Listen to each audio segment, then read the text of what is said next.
ایک بار پھر آپ کی خدمت میں حاضر ہیں اور آپ دیکھ رہے ہیں نور رحمان عشق رمضان کی یہ خصوصی سحری نشریات ٹی وی ون سے براہ راست۔ اب چلتے ہیں اس سیگمنٹ کی جانب جس میں علماء کرام کی ایک محفل سجی ہوتی ہے، ایک خاص موضوع ہوتا ہے اور کوشش ہوتی ہے کہ مختصر وقت میں جامع گفتگو ہو اس موضوع پر۔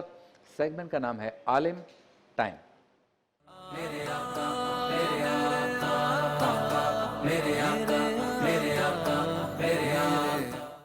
عالم ٹائم میں آج کے دن کی مناسبت سے موضوع ہے فتح مکہ کا۔ موجود ہے ہمارے ساتھ میرے بائیں ہاتھ پر ہمارے آپ کے ہم سب کے پسندیدہ حضرت علامہ مفتی شاہد مدنی صاحب، السلام علیکم۔ وعلیکم السلام۔ ان کے ساتھ موجود ہیں نوجوان عالم دین علامہ مدنی رضا صاحب، آپ کو بھی السلام علیکم۔ وعلیکم السلام۔ دائیں ہاتھ پہ موجود ہیں خوبصورت انداز میں گفتگو کرتے ہیں حضرت علامہ مفتی غلام دستگیر صاحب، آپ کو بھی السلام علیکم۔ وعلیکم السلام۔ اور ان کے ساتھ موجود ہیں ہمارے محترم مفتی اسحاق مدنی صاحب، آپ کو بھی السلام علیکم۔ جس نے سیرت کی کتاب کو یا کتابوں کو پڑھا ہے، مختلف سیرت کی کتابوں کو عشق رسول میں ڈوب کر بار بار پڑھا ہے، ہر مصنف کی پڑھا ہے اور اس مصنف کی سیرت کو پڑھا، اس مصنف کی لکھی ہوئی سیرت کو پڑھا ہے، جس نے ہر لفظ سرکار دو عالم صلی اللہ علیہ وسلم کے عشق میں آنسو بہاتے ہوئے لکھا۔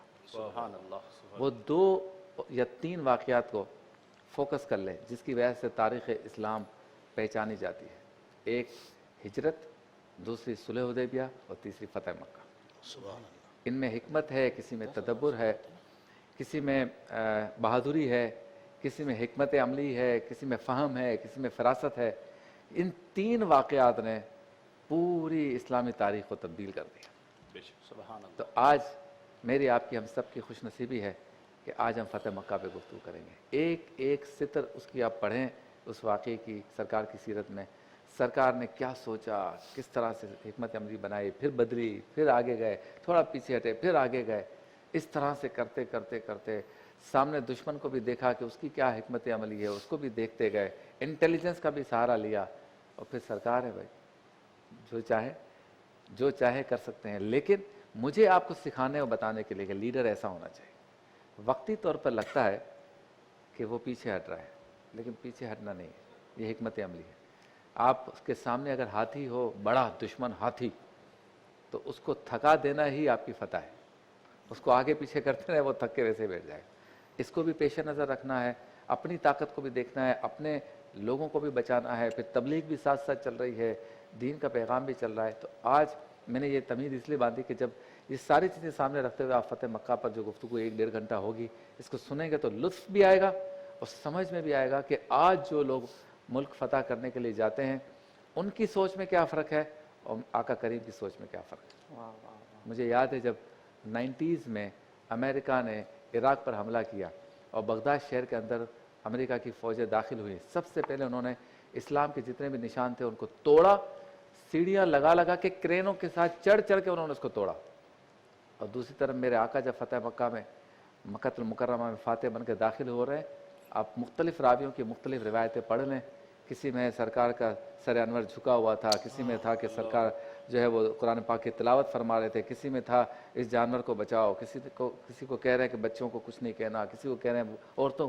آپ دیکھیں کتنا فرق ہے۔ اور ہمارے مسلمان کہہ رہے ہوتے ہیں کہ لگتا ہے کہ اسلام تلوار سے پھیلا ہے، دہشت گردی اور اسلام کا کچھ نہ کچھ تعلق ضرور ہے۔ یہ ہمارے لوگ کہہ رہے ہوتے ہیں۔ کیوں؟ سیرت کی کتاب ہی نہیں پڑھی۔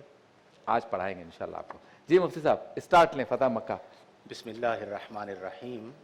بہت خوبصورت گفتگو آپ نے فرمائی ہے ابتداءً، اور یہ ہر صاحب ایمان کے ایمان کا تقاضا بھی ہے، اور حالات و واقعات کو اسی تناظر میں بیان کرنا ہے جس تناظر میں ان کا وقوع ہوا۔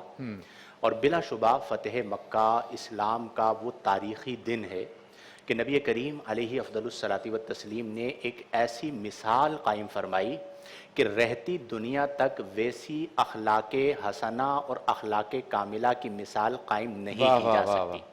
نہ ماضی میں کوئی ایسا واقعہ ہوا اور نہ مستقبل میں کہ وہ مکہ جہاں پر راہ میں کانٹے بچھائے گئے ہوں، وہ مکہ جہاں پر سوشل بائیکاٹ کیا گیا ہو، وہ مکہ جہاں پر پتھر برسائے گئے ہوں اور ہر طرح کی حتیٰ کہ شہید کرنے کی سازش کی گئی ہو، ان پر غلبہ پایا جائے۔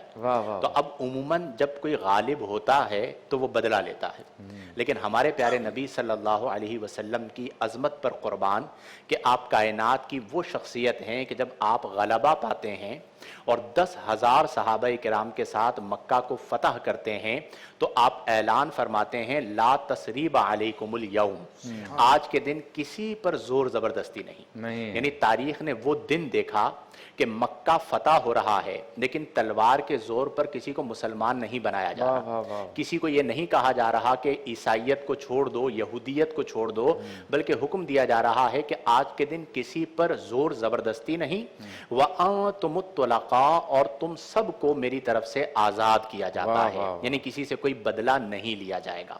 یہاں پر قطع کلامی کے بعد یہ اس قوم سے کہا جا رہا ہے جس قوم نے آپ کے ساتھیوں کے گھروں کو جلایا ہے۔ یس، یعنی تمام مظالم کیے، وہ کون سا ظلم ہے جو اس قوم نے نہیں ڈھایا؟ اسلام جو پھیلا ہے وہ اسی چیز سے تو پھیلا ہے۔ مثال کے طور پر آج ہماری زندگی میں ایک شخص ایسا ہو کہ جس کے ساتھ ہم نے بہت زیادتیاں کی ہوں اور ہمیں پتا ہو کہ میں نے اس کے ساتھ بہت زیادتیاں کی، لیکن اس کے باوجود جب بھی وہ سامنے آئے تو سامنے آ کر وہ اچھے طریقے سے ملاقات کرے، ہم سے پوچھے بھی نہ کہ تم نے میرے ساتھ یہ کیوں کیا، بلکہ وہ ہمیں تحفہ دے، انعامات کرے، تو ہم اس سے متاثر ہوئے بغیر نہیں رہ سکیں گے کہ میں نے اس کے ساتھ کتنا غلط کیا اور یہ میرے ساتھ کتنا اچھا کر رہا ہے۔ بلا تمثیل نبی کریم صلی اللہ علیہ وسلم کے ساتھ سب کچھ کیا گیا، لیکن نبی کریم صلی اللہ علیہ وسلم نے اعلان فرما دیا کہ آج کے دن کسی پر زبردستی نہیں اور تم سب آزاد ہو۔ دو باتیں یہاں پر، پہلی چیز آپ جانتے ہیں کہ فتح مکہ کا جو سبب بنا وہ صلح حدیبیہ ہے، جس کی طرف ابھی آپ نے اشارہ کیا کہ انا فتحنا لکا فتحا مبینا۔ اب صلح حدیبیہ پہ اگر آپ غور کریں تو ظاہری اعتبار سے جو صلح حدیبیہ کی شرائط ہیں وہ یک طرفہ ہیں۔ یک طرفہ کیسے ہیں کہ نبی کریم 1400 صحابہ کرام کے ساتھ ارادہ عمرہ تشریف لائے ہیں حدیبیہ کے مقام پر۔ اب جب معاہدہ ہوا تو انہوں نے کہا کہ ابھی آپ کو ہم عمرہ نہیں کرنے دیں گے، تمام صحابہ کے ساتھ آپ واپس جائیں، نیکسٹ ایئر آپ عمرہ کرنے کے لیے آئیں گے۔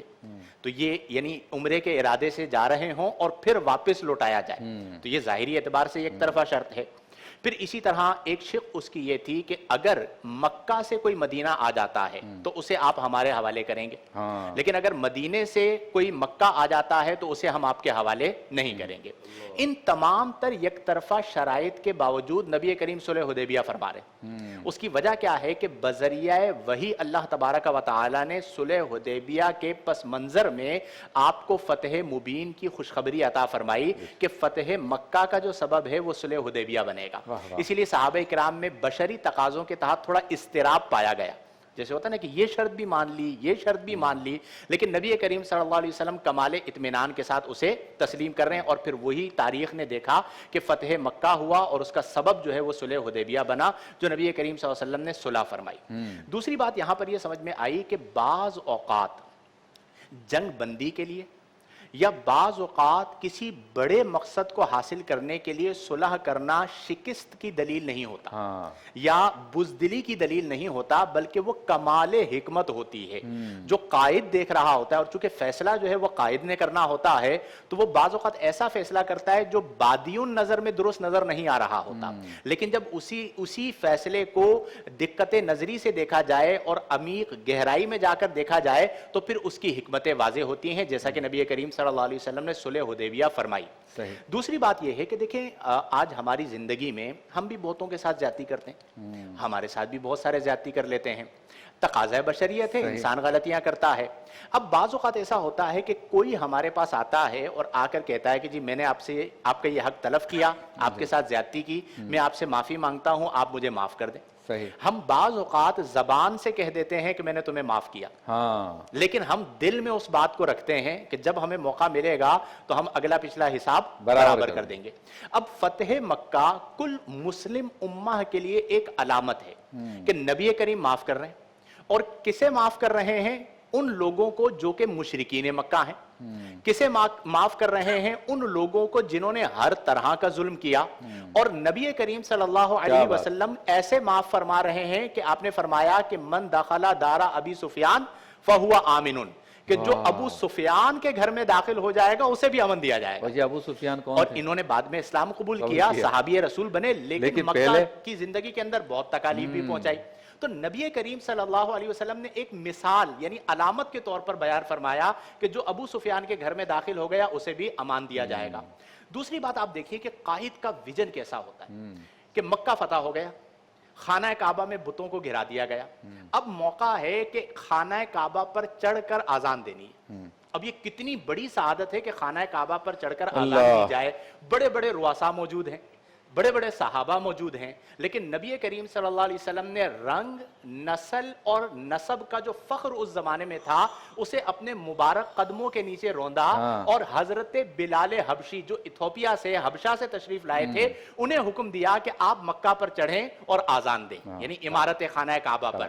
تو یہ ایک مثال قائم فرمائی کہ اسلام میں رنگ، نسل، عہدے، مقام، مرتبے کا نہیں، اللہ کی بارگاہ میں تقوی کا اعتبار ہے۔ آخری بات اس کے اندر یہ ہے کہ جب نبی کریم صلی اللہ علیہ وآلہ وسلم نے اعلان فرمایا کہ آج کے دن کسی پر کوئی زور زبردستی نہیں، اور آپ فاتح مکہ بن کر مکہ میں داخل ہوئے، تو عمومی طور پر جو فاتح ہوتا ہے اس کی چال ڈھال متکبرانہ ہوتی ہے، وہ بڑا لہر کے چلتا ہے، کسی کو غلبہ مل جاتا ہے تو وہ تنزیہ نظروں سے دیکھتا ہے کہ کل تم نے میرے ساتھ یہ کیا تھا، آج عہدہ، مقام، مرتبہ اور کامیابی میرے پاس ہے، اب بتاؤ۔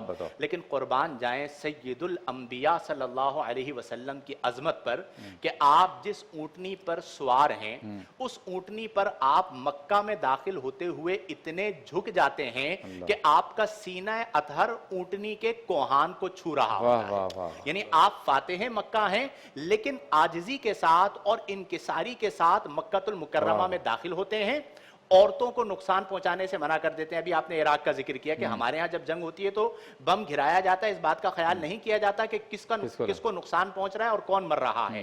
عورتوں کو قتل نہیں کیا جائے گا، بچوں کو قتل نہیں کیا جائے گا، بوڑھوں کو قتل نہیں کیا جائے گا، اور سب کو عمومی امان دی جائے گی۔ اور کمال بات یہ ہے کہ مکہ فتح ہو رہا ہے، کون سا دین آ رہا ہے؟ دین اسلام آ رہا ہے، نبی کریم آ رہے ہیں، لیکن تلوار کی زور پر ایک کو بھی مسلمان نہیں بنایا جا رہا۔ کہا جا رہا ہے کہ جو آپ کا مذہب ہے آپ وہ اختیار کریں، آپ کو معاف کیا جاتا ہے۔ لیکن جب نبی کریم کے اخلاق دیکھے تو وہ خود نبی کریم کے قدموں میں آ گئے کہ آپ کا دین اتنا اعلیٰ ہے، ہم آپ کے دین کو، اسلام کو قبول کرتے ہیں۔ سبحان اللہ۔ یہ روحانی، نورانی اور ایمانی گفتگو جاری رہے گی بریک کے بعد۔